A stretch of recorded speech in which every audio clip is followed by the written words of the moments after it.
доколку ме верувате, само што станувам и само што читам. И последната мисла пред да ми задзвоните ми беше неговата објава дека доаѓаме на светот голи сидаме и дека остануваат само позади нас делата.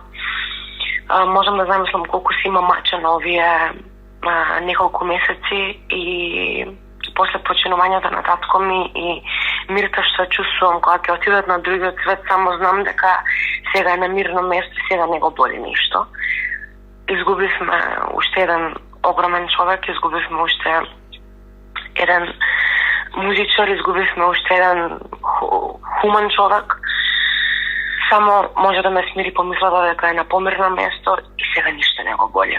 А ние треба да продолжиме да внимаваме на нашите дела, што оставаме позади нас и како во која насока сето ова ќе отиде на ниво на целата наша